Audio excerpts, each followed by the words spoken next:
Right? True. Hello, everyone. Welcome. It is the Our Turf Football Podcast.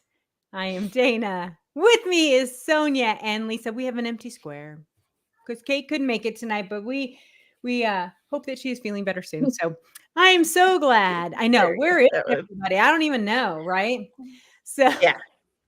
we got some stuff and things to talk about because this week was crazy. So, but first, before we get started, I want to, of course, thank our sponsor for this whole entire season for the third year in a row, Donkey's Place Cheesesteaks, 3 locations in New Jersey, Medford, Mount Holly, and Camden. Here's the thing.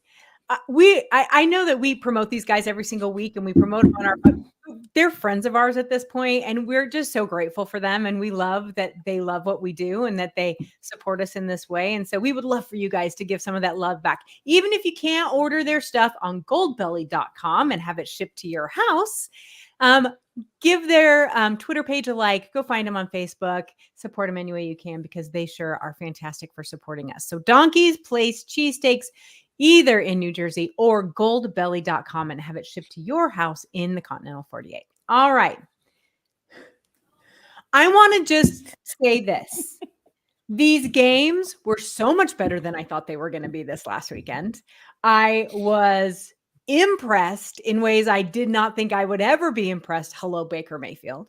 And I think that there's so much to talk about there. But before we get there, because I want to give it the proper amount of time, I want to talk about where we're at in the hiring cycle. So the interesting thing about January, right, is the fact that there's all the playoffs are going on and everyone's talking about this, but there's so much drama with so many other teams going on too. It's not just about the teams playing. And this hiring cycle, there's a lot of coaches that were out. There's a lot of teams looking, and it's getting real interesting. Why? Because Evil Harbaugh is back in the mix. That's why, ladies and gentlemen, Mr. Jim Harbaugh, apparently, supposedly, rumor has it, seconds away from signing with the Chargers. Never mind that they have other second interviews scheduled. It's all about the evil Harbaugh. I cannot wait for him to have a meltdown on Andy Reid. It just makes me happy, you guys. It does. All right, let's look where we're at. So the GMs that were out there waiting to be hired, we had the Raiders, Commanders, Panthers, Chargers, and Patriots. The Raiders have hired Tom Telesco. He was formerly with the Chargers. The Commanders have hired Adam Peters. The Panthers, Dan Morgan. Chargers and Patriots still waiting to see what's going to happen there. Head coaches, we have the Raiders, Patriots, Titans, Seahawks, Commanders, Chargers, Falcons, and Panthers. The Raiders finalized Antonio Pierce. I know the players were thrilled. I know the fan base was really excited about that. I'm glad they're giving him a shot for a full year because you could really see a turnaround in that team last year. So that'll be interesting. The Patriots, Bill Belichick walked out this door and Gerard Mayo walked right in. Like it was 2 seconds later, right? Supposedly written into his contract. So Gerard Mayo is now the head coach in New England. The Titans have hired Brian Callahan as their new head coach. That one was a little bit of surprise. A lot of people predicted that maybe Dan Quinn was probably top notch for that. They might go with someone with a little veteran experience. Didn't. So I think we have he is a first time head coach. Yeah, Brian Callahan. So we still have his dad the Callahan head coach guy. I believe so. Yes. You know, nepotism runs wild in the NFL. So no, not at all. Not ever.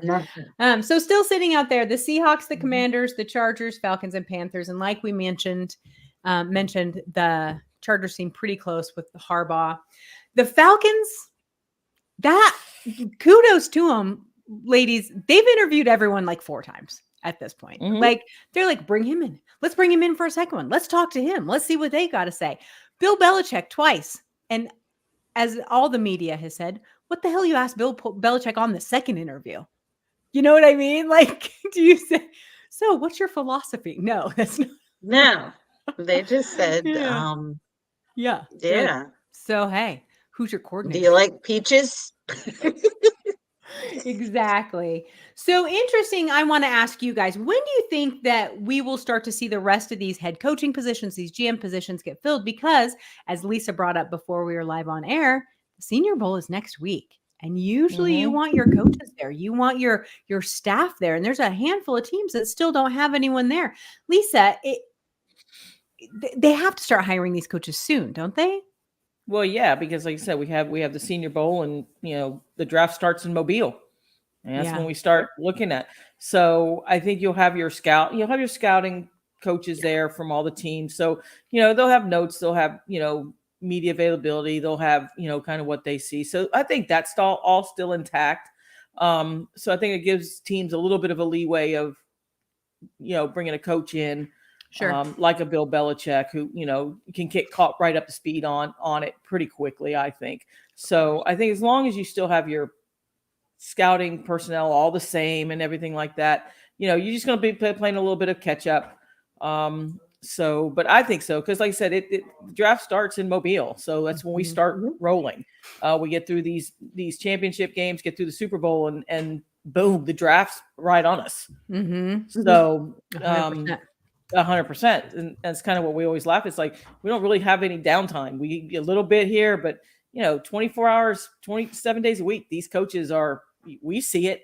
I mean, we always laugh. Coaches age 10 years. It's the truth. You see these young coaches come in a couple years in the league, and they just look. Oh my God. Have you seen Sharani lately? Right. It's they look it tired. takes a lot. It takes a lot. So yeah.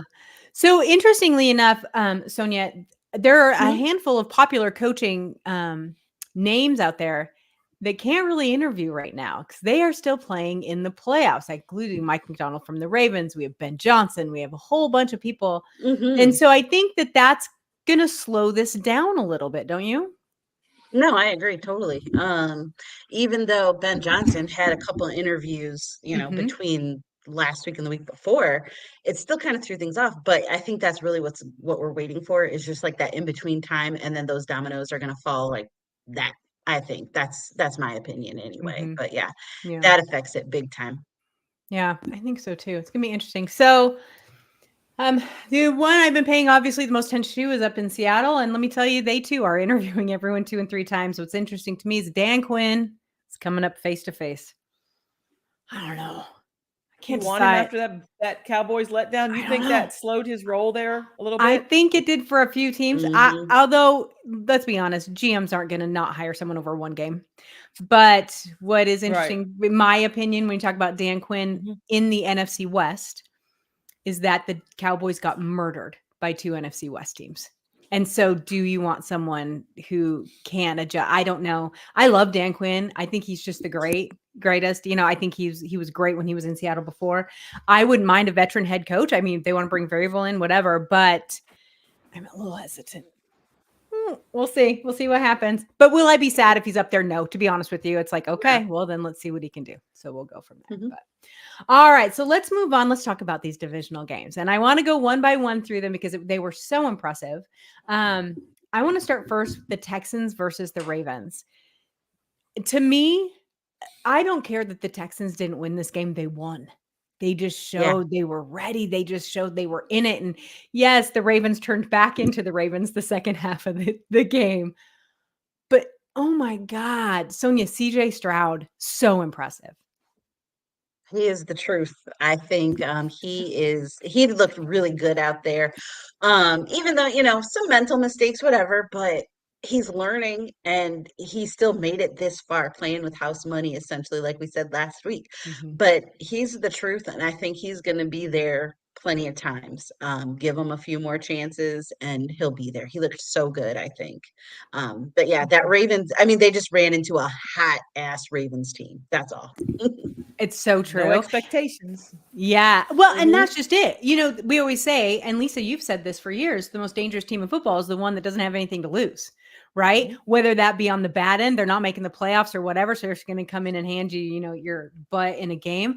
Or one that's like, we already made it a hell of a lot further than we thought we were going to. Right. We're good. Yep. I think the sky is the limit. That both CJ Stroud and Will Anderson won the Pro Football Writers Association offensive and defensive rookie of the year. I mean, you can't really argue with that, right? It's so good.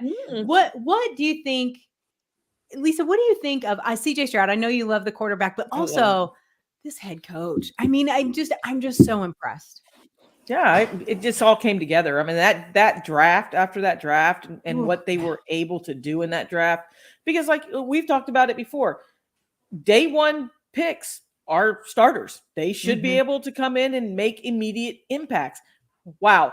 You had 2 of them that made immediate impacts, and that matters. And we always laugh, coaching matters. It so does. You can get one team, and we're going to talk about one certain quarterback now that went to a team that has had great success. So I think it really, if you can get into the system that fits you, get where you're comfortable, where you like your coach, where things are coachable. I think they made it easy for him. I think they put it out on the table, what they expected of him, and the kids showed out. Did they have a chance? Baltimore was just too much for them. They started, fair. It was. But I mean, they held right in there. And that's what we always say. Stay close. Give your team a chance to win the fourth quarter, because you never know what could happen. Absolutely. And they followed that to the T. So if you're a Houston Texans fan, you should be joyful right now, because it looks like you've got your franchise quarterback. It looks like you're really beefed up on that defense. So it's going to me, you went from a total rebuild to now, to me, this year, a little plug and play, just a little bit of a plug and play where your weaknesses were. And if you can keep your coaching staff together, look for the Texans to really make some noise next year. We have to remember this game was tied 10-10 at half, right? And then, and they even said, I mean, Lamar Jackson even said, he goes, I think we had to shake a little of the rust off. We had to kind of remember who we were. And I totally, you could see him just take off in the second half, which was thrilling to me. But so that was really fun to watch, but they were just still so impressive. But impressive is the Baltimore Ravens. Ladies, I don't see anyone beating these guys. I don't see anyone beating them. I'm on the Chiefs bandwagon. I'm sorry. I'm never doubting Patrick Mahomes again. I caught myself and never again. So I'm taking Michelle Jinx's high road. Until you knock that guy off of his mountain, you have to beat Patrick Mahomes. I think he's going to get knocked right to the bottom of that. Did what he did. I have no doubt he can go into Baltimore and do what he does. Really? Totally against that so much better defense. Really? Absolutely. We're going to talk about the Buffalo game here in a little bit, but wow. Absolutely. You can't look past him anymore right now. Well, we're not talking about that game yet. We're not talking about that game yet. But let's talk about the Ravens. So here's the thing with the Ravens. Here's the one difference I see between them, the Chiefs, the Bills, any of the other AFC teams, is they haven't been inconsistent. They had 1 or 2 games where there was a little bit of question mark due to some injuries, but Sonia, they kick the ever-loving crap out of everybody they play. They do. I mean, and you look back at the regular season and the guys that they played in the playoffs. I mean, they beat the Dolphins handily. They beat the Lions handily. Killed Seattle. Right. They killed Seattle. I don't see why they can't do the same with Kansas City. And I think were just, I think they're as good as any. And I mean, I get it. I'm not looking past that, Lisa, but I mean, they looked so stout on Sunday, and the Texans took them to 10-10 at halftime. What do you think Patrick Mahomes is due? Patrick Mahomes isn't CJ Stroud. I'm gonna tell you right now. So you're going to see CJ Stroud actually had a defense to help him play. Here's the thing, Lisa. I'm not trying to argue with you. The Kansas City pulled something out, and we're going to talk about that later. You should keep talk about it. But the thing of it is that I just saw in that second half of that game a team go, wait a minute, what the hell are we doing? And just come in and steamroll it. I loved that game. I loved every bit of that game, even the second half, even though it was a blowout in the second half, because the Texans never gave up. They were trying every single one, and the Ravens looked almost perfect. God, it was great. All right, let's talk about this Packers-Niners game. Talk about someone who shocked the crap out of me. And Lisa, every podcast I've been on, and I was on a lot of podcasts last week, I gave you credit for Jordan Love every time he brought him up. Every single time. I'm like, well, Lisa from Archer Phone Ball has told us since the Senior Bowl that this kid was the real deal. Man, did he prove it, Lisa. He did. And and I love him. I have loved him since college. I loved him coming out. I knew it was going to take a little time with him because, but all the physical aspects of this game were there for him. Just had to catch up mentally with it and not let the outside talk influence him, which he didn't. Good coach is, got him on the page now. He's on the same page, and he's a baller. I mean, I put him right with CJ Stroud right now. I see an up and coming guy. If they can just, keep him healthy, keep it simple for him, let him, run the game. And he's one of these ones which you just look at him, he just takes a team on his back. It's amazing how you see these quarterbacks with that type of it factor where you can almost see them take the team and just elevate them. CJ has it. Love has it. And it's so ridiculously crazy for me because I can see it. You can just watch it and you can see the play. And man, that was just, like I said, a fantastic game. It came down to the last minute. It really did. Oh my God. And I was jumping up and down in my living room. I thought for sure they were going to beat the Niners. I'm so happy. It was so good. That was a great game.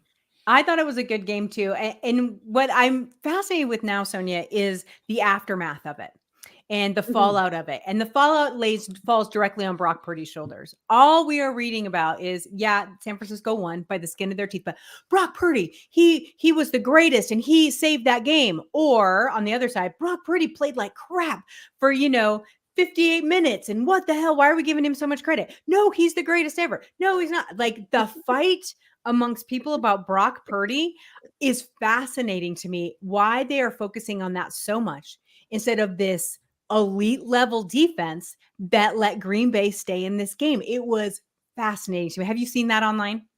I really haven't seen too much. I haven't, but I mean, it's out there, I'm sure, and that I can see that totally being the thing. I've seen more so people saying he's coming back to earth, that Brock Purdy is coming back to earth, and that they had him at MVP candidate level, but this game really proved that he's not. It's like, I don't ever think he was MVP candidate level, but just the hype. Yeah, exactly. And I mean, I think it was a very close game, but I think there were a lot of mistakes being made in that game too. Rust, I think, is part of it, but I think that's where he is. I don't think he's the greatest, but he wasn't awful either. He's good. He's a good quarterback. He's not a savior quarterback. He's a manageable quarterback. Yeah. He's a game manager. He's not one of the it factor quarterbacks like we just talked about, where you need that little extra something to do it. And the talk came, and the talk is going to be the great debate with him because it's just game management. When you see him, he's a great game management quarterback, because if you break that film down and you break his performance down, he should have had 3 interceptions in that game. He should have 3 interceptions. Yeah.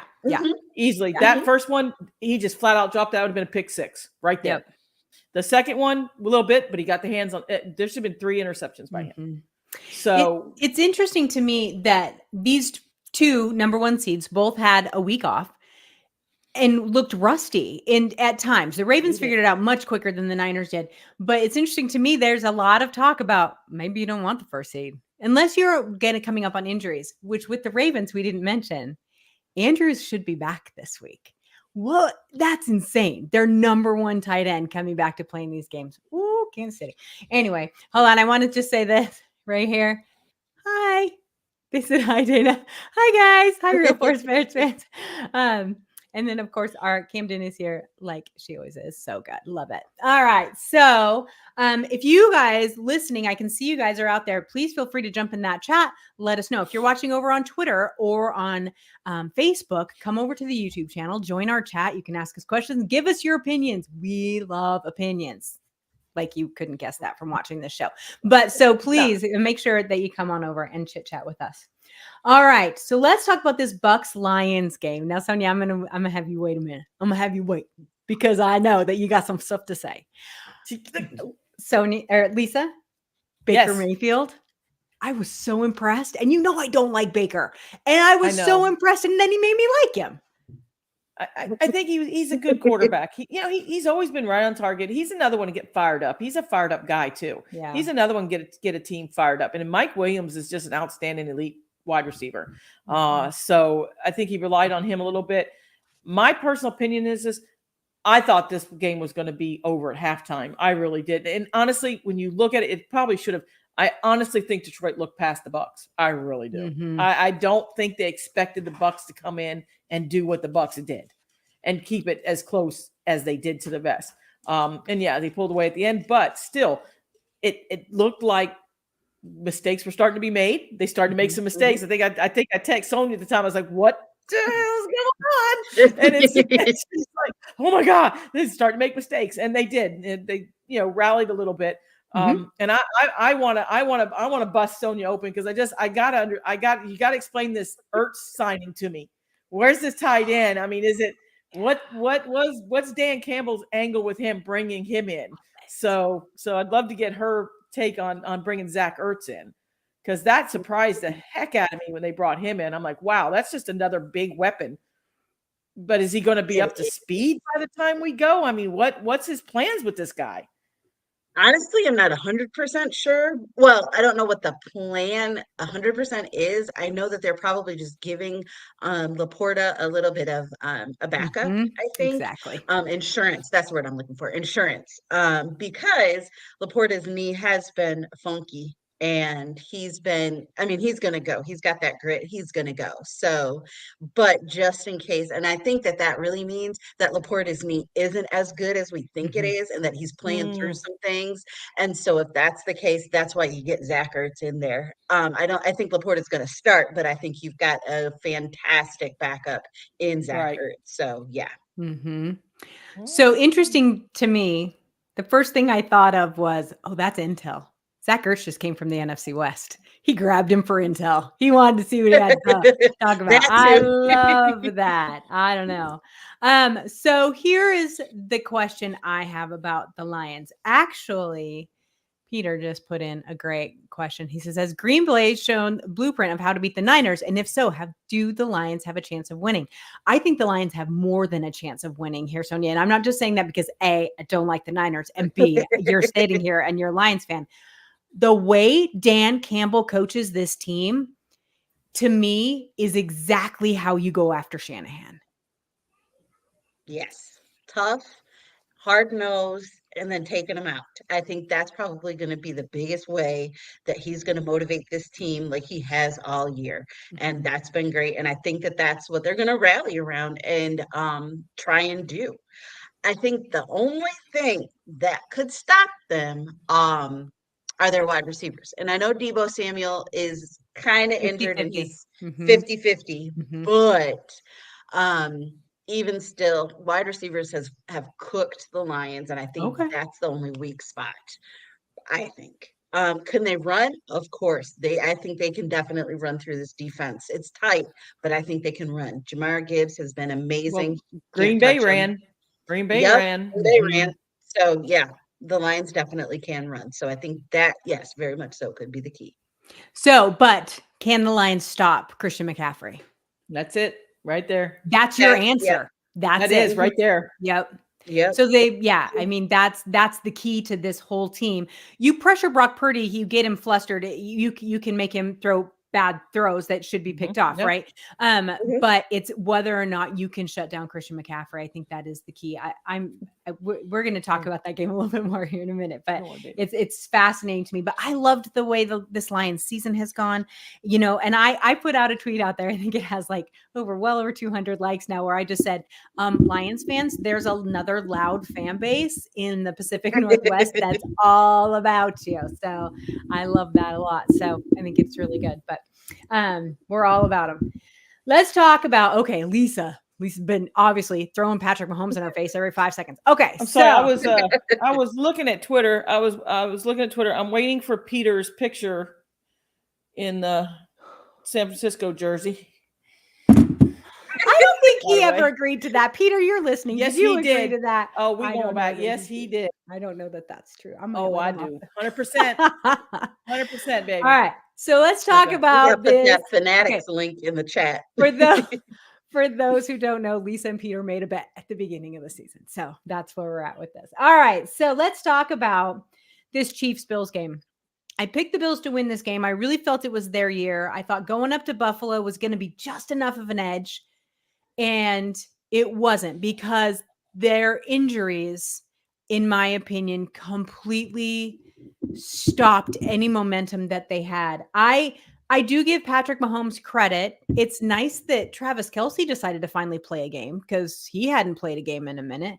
And that was so good. I wonder if Jason hadn't been there, if they would have won. I think he was their good luck charm. I'm just kidding. Little Mr.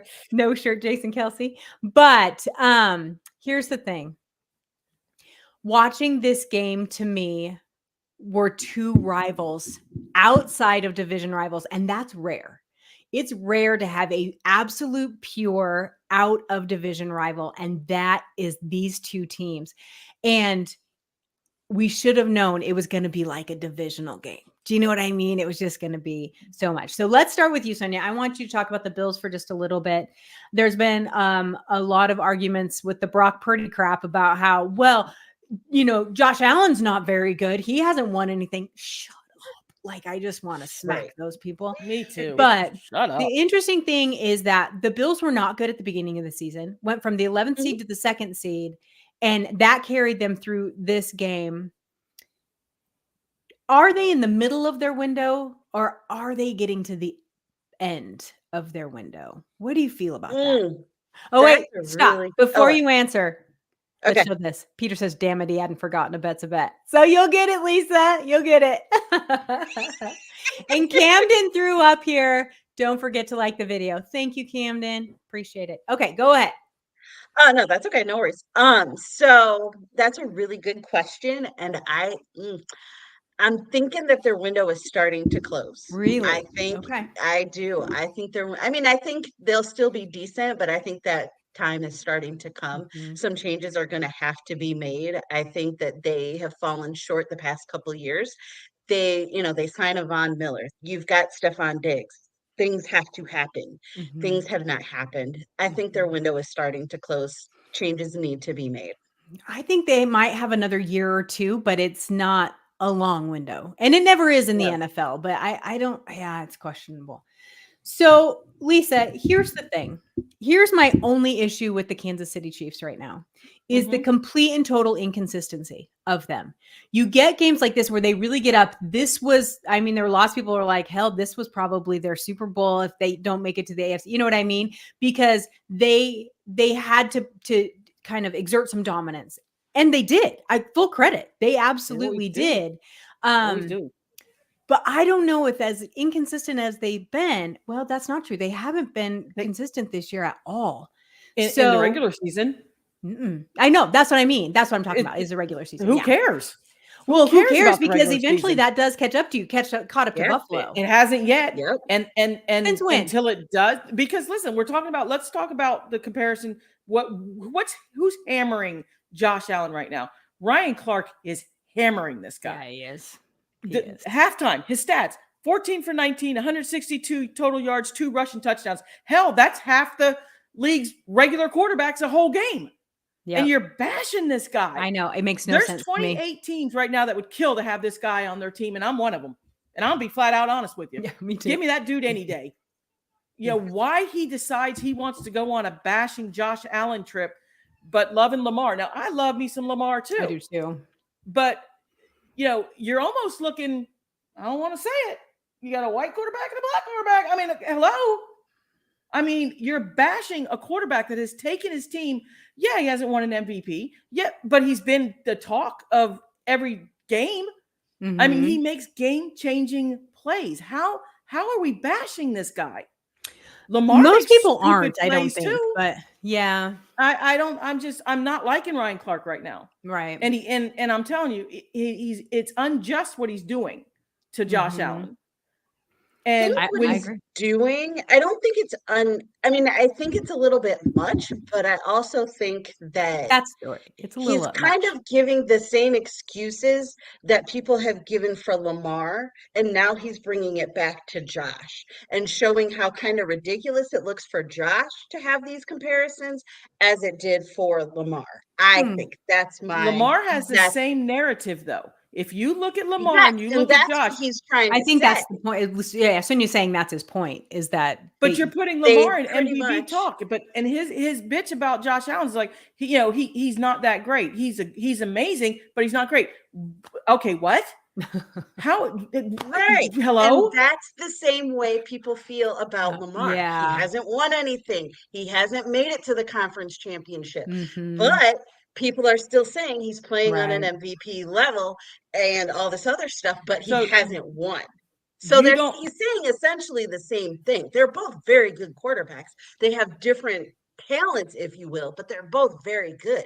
Would you kill to have both of them on your team if you were like you said, a Miami Dolphin or, Mm-hmm. possibly even the Tennessee Titans or something like that? Right. Hell, even the Arizona Cardinals. Would you want them? Yeah, you would. You'd want either Yeah. one of them. I think that's what he's getting at. Here's the interesting thing to me about this whole conversation is something that you just said, Lisa. Oh, they're great, but they're not amazing.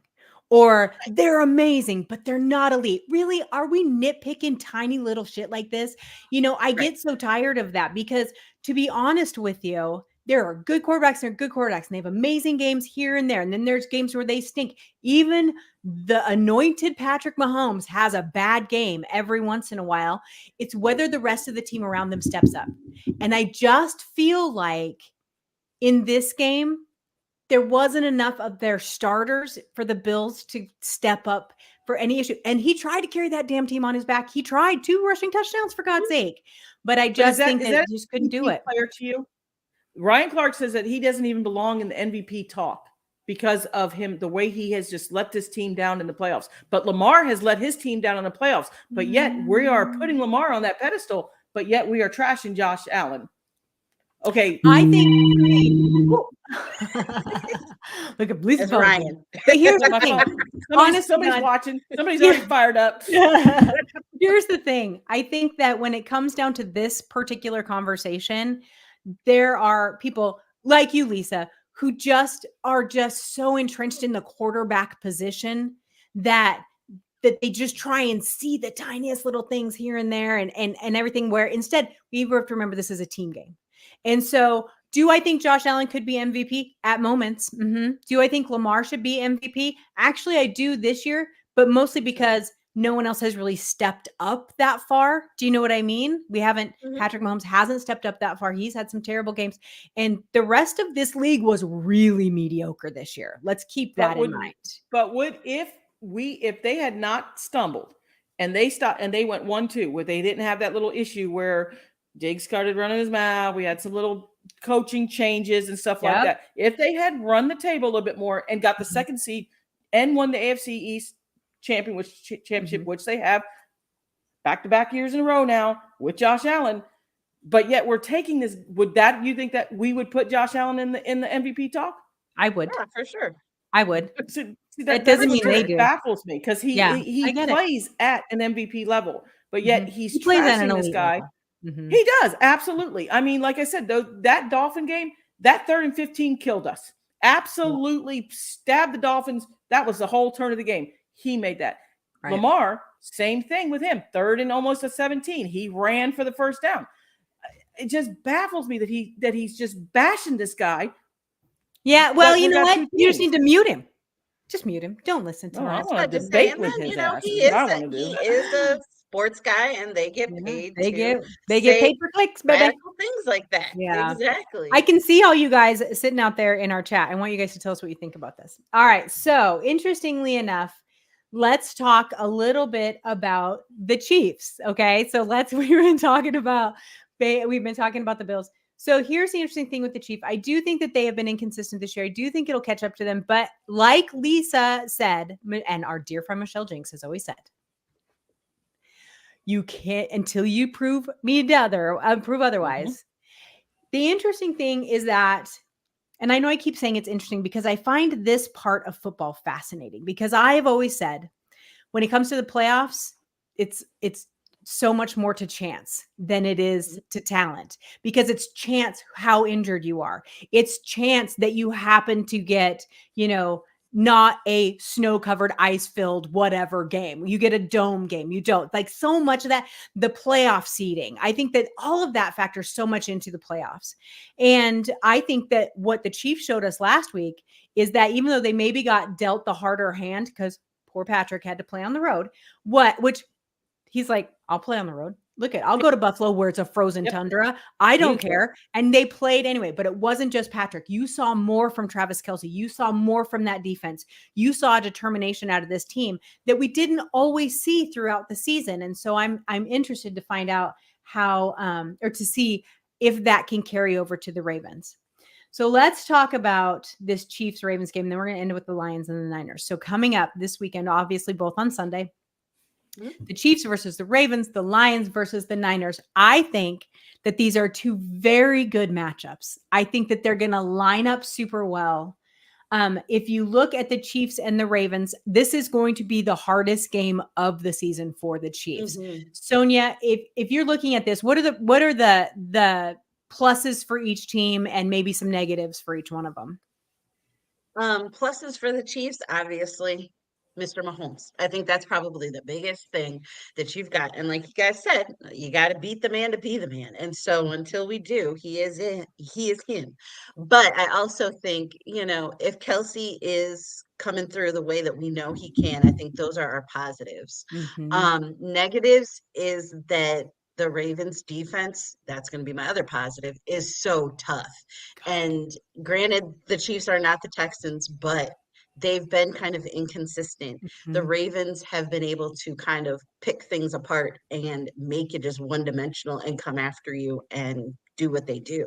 So I think that's probably going to be the biggest negative for the Chiefs is that they've been so inconsistent and that the Ravens defense could eat them alive. Potentially. You're right. Potentially.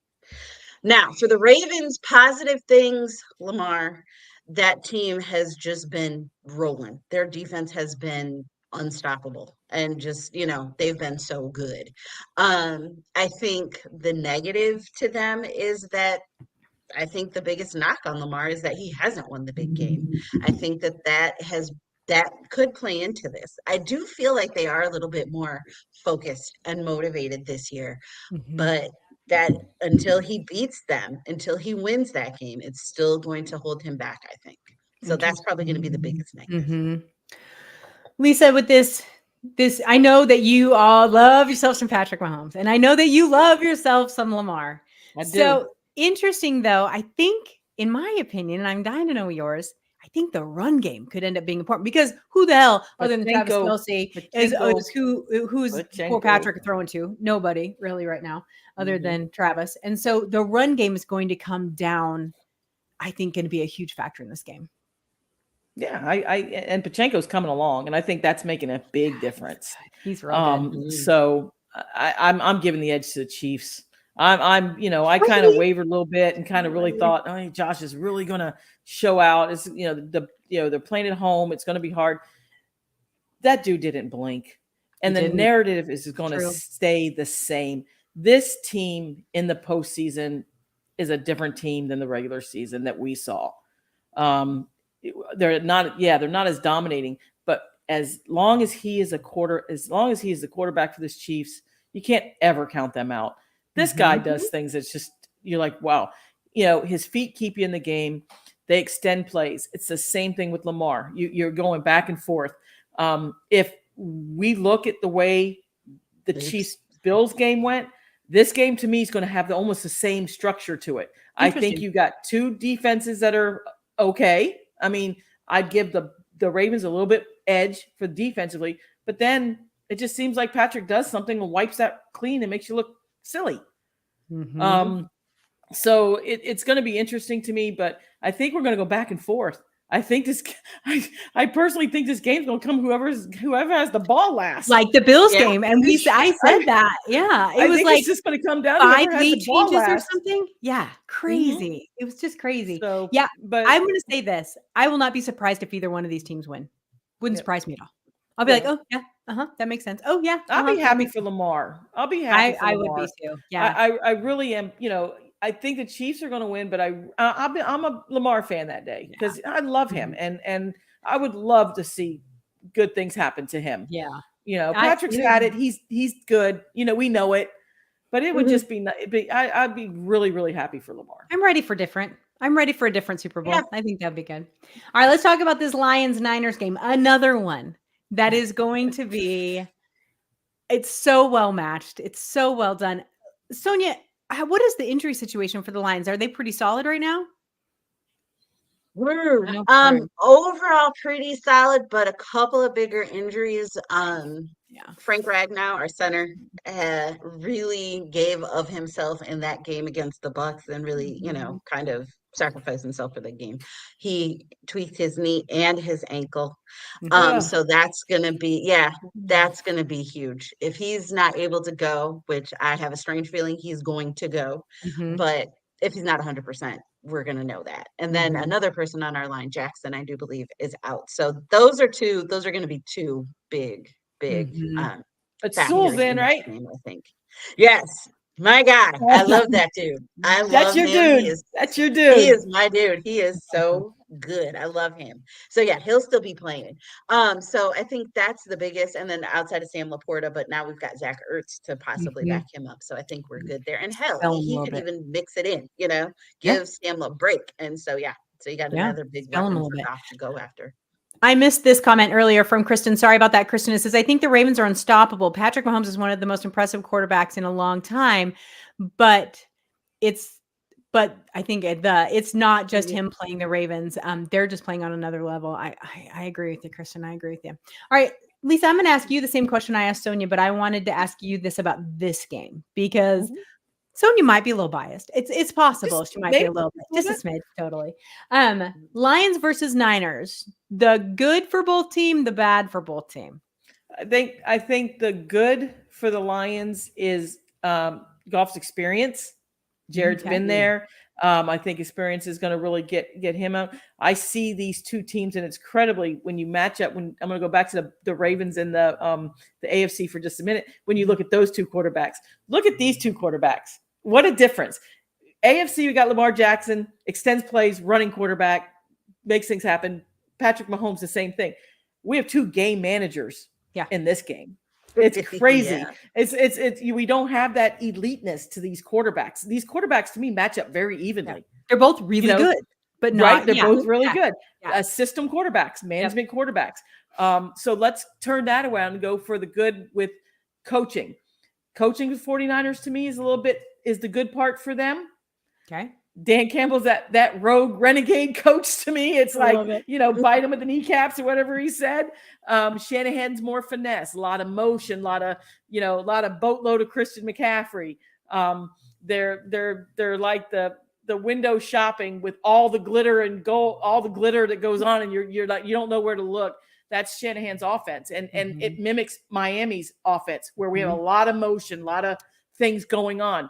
It's almost like he's from the same coaching tree. Wow. Exactly. All you got to do is keep it simple, keep it in front of you. Don't go for the glitz and the glamour. Go for the ball. And Dan Campbell, to me, reminds me a lot of that, where I'm going to give a little bit of the coaching edge, the good edge to the 49ers. 49ers defense with Jarrett's experience, I think can make some good points for them. The bad for the defense is the Lions is their defense. I think their defense is what is a little bit more weak. That's going to be. So weak defense, good game management. 49ers, good coaching. And the bad is the defense last week, given, because they've given up some points. They've given up some points. They have. It's really interesting that the Niners secondary isn't really where it's at. It's more their line. And so that's why I think the run game will be important in this one too. But probably not as much. It's going to be, I think, in my opinion, it's going to come down to a couple big plays. And who can do the big plays? Let me tell you, Jared Goff's arm, he can throw that damn ball. Brock Purdy, throw the rock. He can do it. Sling it. But he can do those little short ones that kind of eat you alive over time. So it's and you're right. That's a great point. It's the run after the catch for the 49ers. Yeah. They do a lot of that. Like I said, a lot of that jet sweep or a lot of that rollout and backfield. I mean, it's a lot of that for them. Like I said, a lot of motion. It's a lot of catching, yards after the catch. And then, like I said, then you have Debo, downfield threat. Just throw the ball up. He'll go, I know he's iffy. Which, but that's those that wide receivers, they're like that. They just ball out for the ball. And they end up getting hurt because they're jumping for the ball and they all get hurt. They do. But God love them. For Exactly. Yeah, so funny.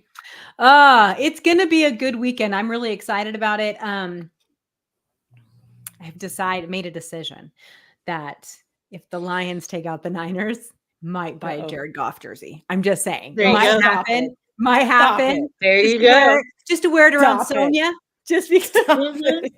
Just stop. I was about to say, well, I'll give you some dirt label information. You can get a little, you can get some Lion stuff from the dirt label. I mean, I'll be like, I'm all in. I'm all in Seattle. But you know what I'm saying? Because they're I still think they should sign Barry Sanders for one game. Give him the football. Let him. If that happens, give him the ring. Make it. I swear to God, they should do that. They totally should. Just give that'd kick ass. Sonia, the Lions are one of the teams that have never won a Super Bowl, right? They have never won a Super Bowl. God, my heart. All right, we got one more comment from our chat. Kristen again, she says Brock's going to panic and start making mistakes. McCaffrey's going to have to make up for it. As long as the Lions can take a lead, they can win. I think, make them play from behind. I think it'll be interesting. I want them to stay close. The Niners defense is just, I love they are. I love that the defense. Thing of beauty. It's going to be a good game. It is. All right. So here's the thing. Next week, we're going to go ahead and just wrap up these two games, and we'll let you know how we saw them at the end. But next week is all about college football. Believe it or not, Lisa is going to be coming to us from Mobile, Alabama at the Senior Bowl. We are going to have hopefully our good friend Michelle Jinks, who is one of the people who runs the Celebration Bowl. So they're all about the college people, and Sonia will be here. I'm sure Kate's going to want in on this one because they love college. Yep. So next week, if you want to know good prospects to watch going into, if your team is out of it and you want to know where you should be looking at the draft and at the combine, this will be the show for you. So that'll be next Tuesday, 8 p.m. Eastern, right here on YouTube, also on Facebook and Twitter. But please, again, come to YouTube and hang out with us in the chat. We love it. Everybody, have a great week. We'll see you later.